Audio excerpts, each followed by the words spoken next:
So good afternoon, all. Today, we members of Group 3 are going to present an article that was published on HBR, which is based on internet insecurity. This article basically discusses a new approach, apart from the traditional approach, a new approach how we can prevent and cyber attacks, a new approach of cyber defense, apart from spending on cyber intensive resources. So we'll first present our key statistics that says that there has been a growing trend of increasing cyber attack over the years. It shows that in many areas like USA, North America, Latin America, as compared to 2021, there has been a sudden jump in cyber attacks in 2022, and the most attacked industries in 2022 has been government sectors, healthcare sector, education sector, and specifically critical infrastructures. The global volume of cyber attacks in Q4 in the year 2022 has been on an average basis weekly it has been 1168, which is really a staggering figure.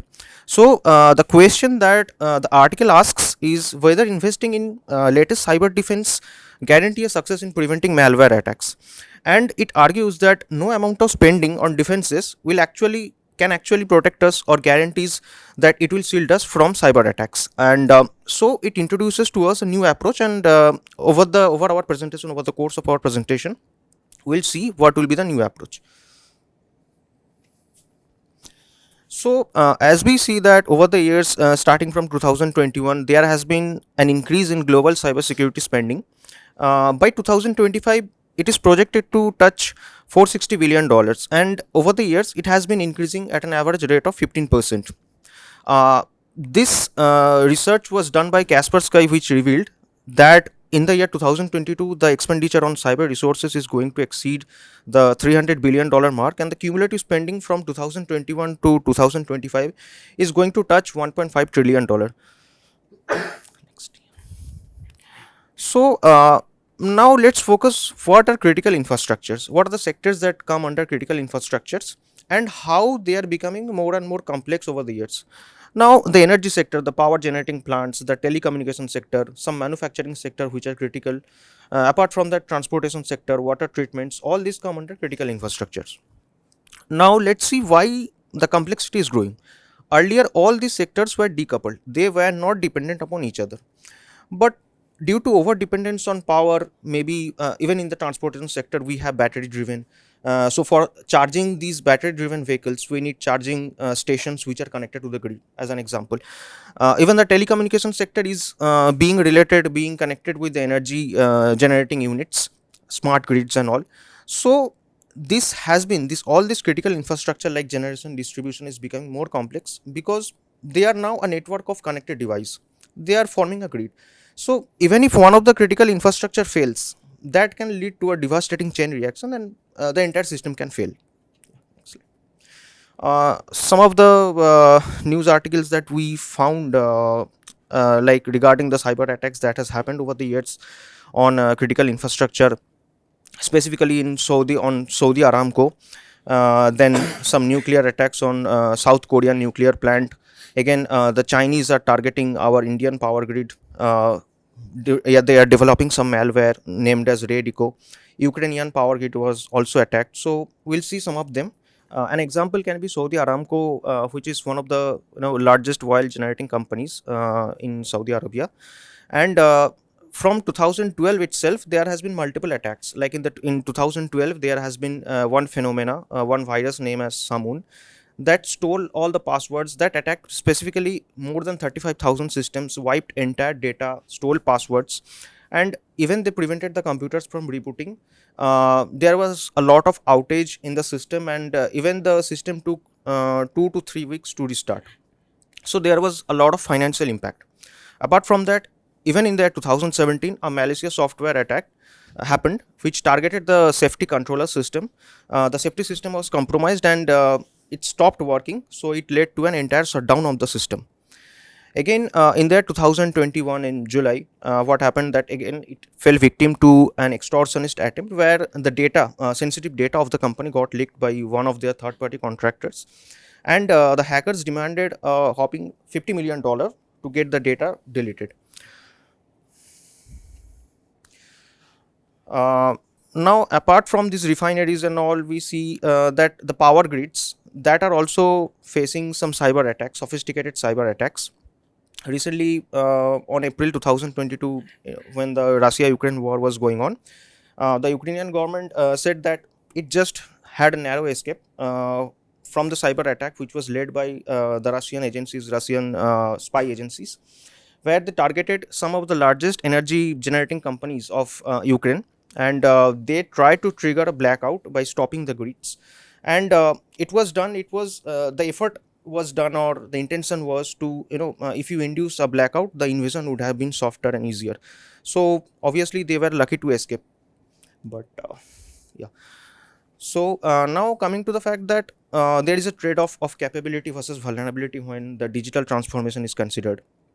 As we have seen that in the industrial control system, there is rapid digitalization, application of IoT, AI, ML, cloud technologies have made the decision making entirely very fast and efficient. And in the age of hyper competition, it has become really indispensable, all these technologies. And nowadays the industries are also dealing with terabytes of data on a regular basis. So this is making the entire system very fragile. As we know, data is the new oil, so all the decision making, everything is being driven by the data, and that's why there are many vulnerabilities that we need to address. Now the next part will be addressed by my friend, where the growing vulnerabilities and the techniques that we need to devise to deal with those things will be discussed by my friend Lokesh. Thank you, sir. Now the thing is, does fast pace of digital transformation requires increased security? Why? Now the question comes because nowadays, the use of digital transformation and their growth is more. There could be many reasons, and COVID is also one of the reason. And that digital transformation is happening at a faster pace. Whatever may be the company, whether it's an organization or industry, they are more moving towards digital aspects so that they could remain in the competition, so that they could get better and effective decisions, and employees need modern tools to be effective. The things means, we could see automation, IoT, cloud computing, they are using organizations are using extensively. But the thing is, so we are moving more towards digital aspects. So does it requires the question is, does it requires more increased cyber security, or will the reliance on cyber security got reduced? No, the question is, but when we got into facts, uh, it gives the result that as the digital transformation is happening at a faster pace, vulnerabilities are also growing. For example, we are using complex hardware. The technologies are coming, so that complex hardware and software tools are using. So uh, in order to enhance the capabilities, in the same way, uh, vulnerabilities are also increasing at the same rate. For example, vendors even also don't know what they are means what are the vulnerabilities associated with the design of new hardware and software tools. When they are exploited, means when they are attacked by some threats, they are getting no. For example, information systems of the US companies, they are using some advanced information systems. So in order to detect the threat itself, they are taking more than 200 dates on an average. In some of the cases, they are being notified by some third parties. Here the issue is, every company or organization looking for fast and better solutions, reduction of human errors, and reducing the cost. But the thing is, they are welcoming the other end of risk, like cyber risk. uh, Means they are investing in new technologies, reducing the cost of employees, labor cost, everything, dependence on the human and everything. But again, they are investing in return in cyber security. Means again, they are driving up the cost. This is happening with the invention of means with the fast growing of digital transformation. So what else could be done? Means when there are any problems, we will implement some checks, some proper checks in order to handle such situations. One is hygiene. Hygiene means generally we suppose some people used to go to doctor in order to regularly check their health, and during COVID times we used to sanitize very frequently. All these things we used to do in order to protect ourselves from the disease. In the same way, we have a concept called cyber hygiene, where the organizations or the companies use in order to check the security of data, users, networks, everything. But these have some benefits. But the how it is assessed means there is a advanced performance monitoring solution that can scan the entire IT environment of a company. So it will scan means what are the assets available, what are the vulnerabilities associated with that assets, and it will provide a performance scorecard whether it is critical or low, medium or high. Why we are doing these things is just to keep the bar against the hacker or the threat, so that they could not peep into the your company's network or the organization network. Some of the regular approaches of cyber hygiene is deploying the latest software and hardware tools, regularly training the employees in order to avoid and inspect the issues, and also separating the important information systems from the other networks. Some of the practices at the organization level from an IT perspective, if we means generally we have to change the passwords every month, and it should be very complex, and means we cannot use the password in a simple manner. It should contain special characters like that. If we talk with respect to the passwords, and installing new security patches periodically, and if we there are zones, everything means we cannot get access to entire means every aspect in an organization. It got limited to only some of the users. But doing so means investing millions of rupees, but millions of amount, it doesn't solve the problem, because nowadays hackers are more, they are more conscious, and a targeted, we cannot escape from a targeted attack. That is one of the reason. Another reason is we cannot create comprehensive inventory of the company's hardware and software assets. In case of asset intensive industries such as transportation, energy, etc. And one more limitation is if there are suppose if we consider a large power station, there are more substations, they are widely dispersed. In such cases, if we are rolling down any upgrades in one system, suppose if there is a, if the hacker entered into that network, then it, as said by Sayan, entire grid can be collapsed at a time. That could also be a possibility. So after seeing all these limitations, we can see that how much you invest in technology or in resources, everything, we cannot avoid the attacks. So the only means one of the solution that is available is reducing the dependency on digital aspects, means moving away from digital aspects to some other means some sensitive systems, so we can completely reduce the reliance on the digital aspects. That can be explained in the next slides by Vijay sir.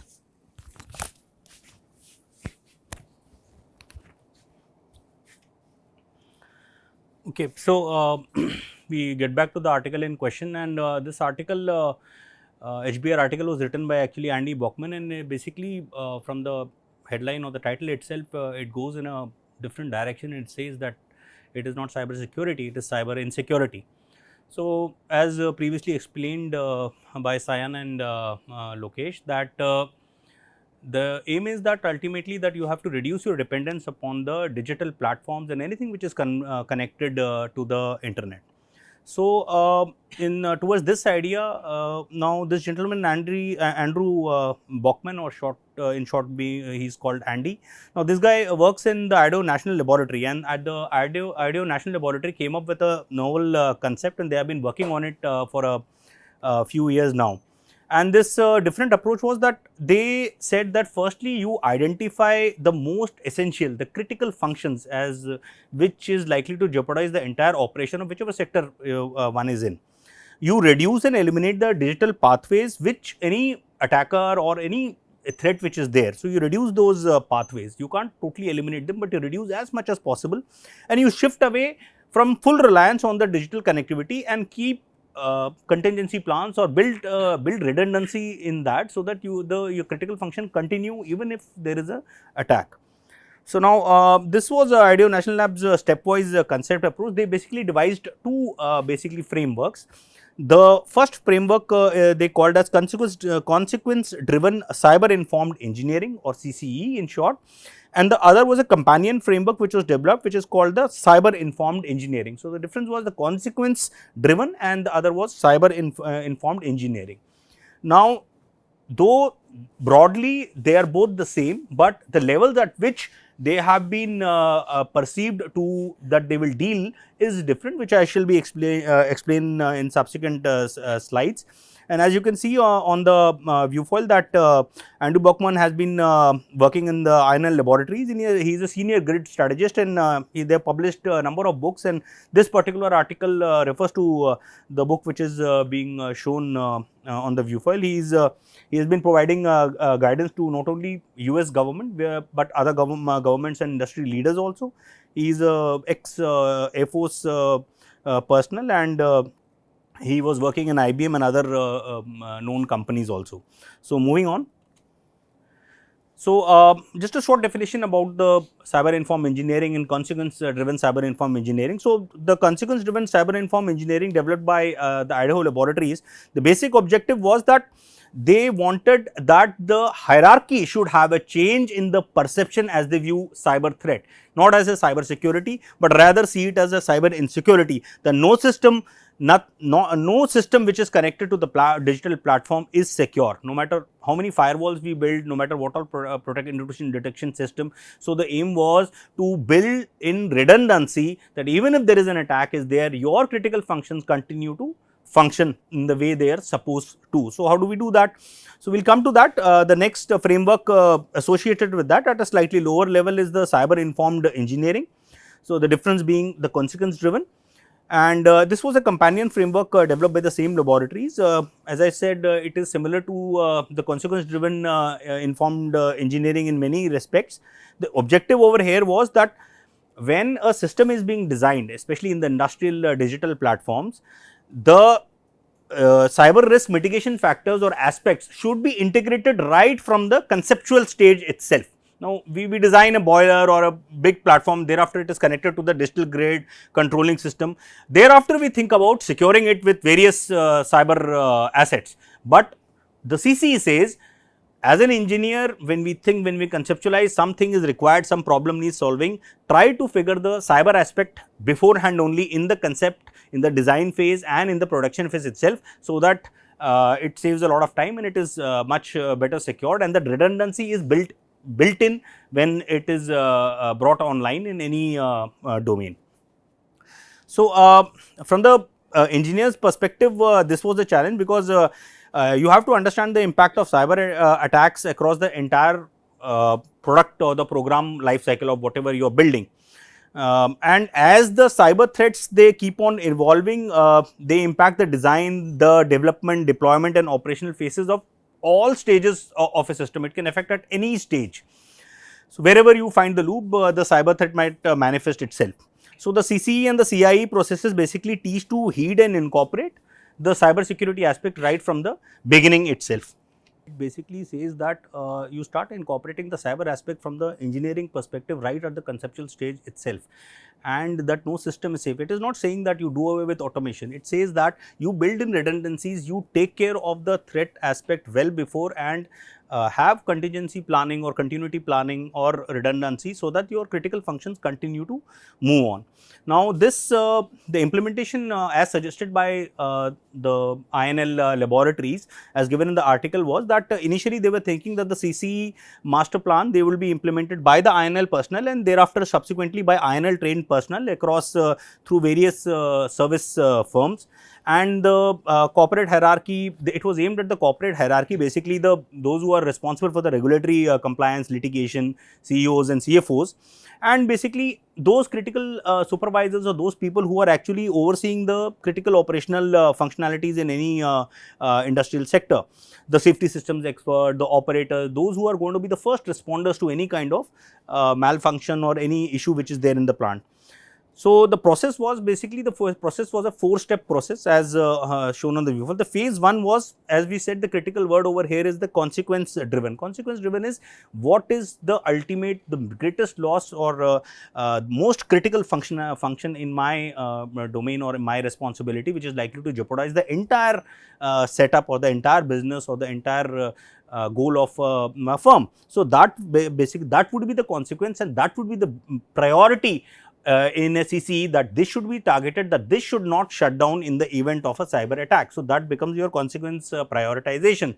Now, in order to do that, you carry out a system wide analysis. In that system wide analysis, you are basically looking at what are the pathways which are coming to this, which may result in this particular consequence, and from that you carry out a that okay, these are the pathways, and how these pathways will be targeted, through what all means and through what all people, where would they be located. So, you carry out an analysis like that, and finally, once you have carried out an appraisal from the first step to the third step, you come to the final step, that having based that this is my consequence, these are the key pathways from where they are going to attack, and these are the kind of people or the targets which they would like to attack, and they will be likely located over here, they will be looking for this thing. Then you come to the mitigation and the protection measures which you would like to implement, and that basically says that get back to, or at least incorporate some kind of analog or disconnect from the digitalization, not totally, but as far as possible, so that your critical functions continue to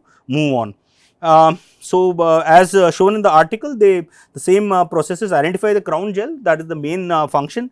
You map the digital terrain through which the people are likely to approach you or carry out their threat, and then you eliminate the likely attack paths to reach that consequence by the cyber adversary, and you generate the options or mitigation measures to thwart those actions. So, these are the recommendations which are given in the article, and the article suggests that firstly you need to learn to think from the adversary's point of view. So, you have to take a very neutral view and think from the cyber attacker's point of view as to where they would like to attack your institution or firm or whichever domain you are in.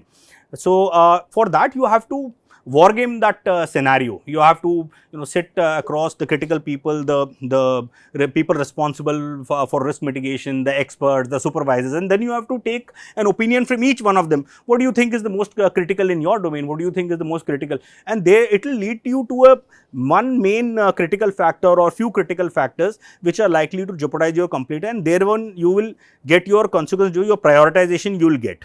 So, notwithstandingly constantly high levels of cyber hygiene, as was mentioned by Lokesh, you can have all levels of cyber hygiene, but when a determined attacker is there, and as given in the article, no matter of, what sort of security we take, it is only going to prevent those 10-15% of the attacks, and a dedicated attacker who has got the resources will eventually get through your system. That is how the digital platforms work. There is vulnerability, and there is also help also, or the facility also, but vulnerability also exists. So, employees need to be aware, a cyber safety culture has to be there, and so that you are able to recognize whenever such a threat has started manifesting itself, which can manifest itself in any manner, like a small glitch, a small trip somewhere. So, that particular person who will be the first responder has to know, okay, now it has started. If you do not do that, you will reach that it will finally affect your critical system, and it might be too late. And that is why this CC is designed, that even once that thing has happened, you can go back to activating your redundancy or contingency which you had built in the system. So, what kind of contingency planning? You have to support your critical functioning, you have to war game and go on to what is my critical functions. You have to maintain that continuity, as we discussed.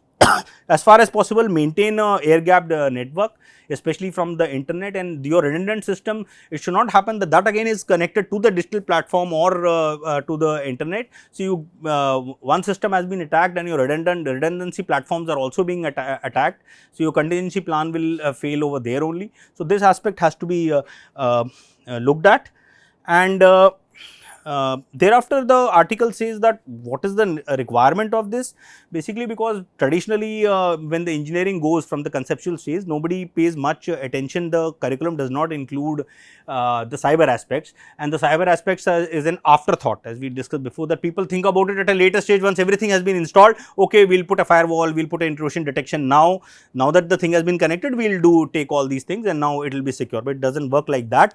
And engineers, it says that engineers know their job very well. They know that we are an engineer, we have to weed out all these problems. So that is there in the systems which they design, conceptualize, design and produce. But the cyber aspect also needs to be known by the engineers, and when they are designing anything, they should be made aware to incorporate this aspect also as far as possible.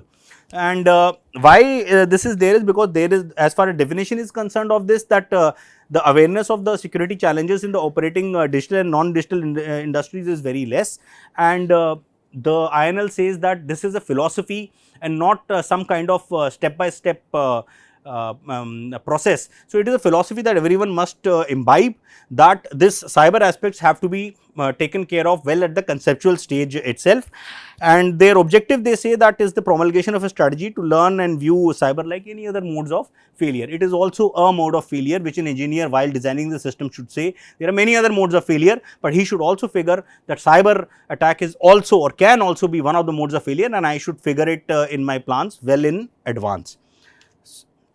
So, this initially, as I was telling, that the main difference between the consequence driven and the cyber informed engineering, if you see the second part, they are both the same. So, what makes it different? What makes it different is, if you see to the left top of the slide, the consequence driven basically is carried out at a very higher level, that is the national security level events by a well organized state sponsored or people with lot of resources and all. At a lower stage, cyber physical attacks or targeted IS attacks is what the cyber informed engineering says that it will deal with. At a higher level, at a more broader level, it is the consequence driven cyber informed engineering which says that it has been designed to take care of those kind of threats. So, to conclude, as the article says that these are the things which we must keep in mind. Cyber attack vulnerability, all organizations which are depend on digital technologies are vulnerable to an attack and can be attacked, may be attacked, and cyber adversaries are highly skilled, and it is a field or it is a domain wherein they are more updating themselves rapidly. So, you need to catch up. The strategy is as far as this article and INL says, as brought out in the video also, they are saying that take a step backward. We are not saying that completely shut down, take a step backward, and backward in the sense incorporate analog technology, so that you are away from what has affected you, that is the digital platforms as far as possible. Continuity and survivability should be the goal of the firm, and that is how we should look at it when we talk about cyber informed engineering. Yes, cost wise an analysis should be there, and management has to be there, and as brought out over there, higher cost initially, but the potentially devastating price of business as usual. It can lead to disastrous consequences, and for a penny a pound might be lost. So, well in advance all these concepts, these thought process should be incorporated by the people responsible or looking after their respective domains. That is all from our group over here. Thank you for the presentation. So, it gives us an introduction to the cybersecurity concerns in the modern era, where the author said that any system that is connected to the internet is not secure. Okay. So, this is a very disturbing statement, and we have a case which is a sequel to what is discussed. So, in the context, we will take this idea forward. The protecting the shedder, that is the next case, which is a sequel to this. So, we will look at it from a more practical point of view, and that is in the next class. Thank you very much. Okay.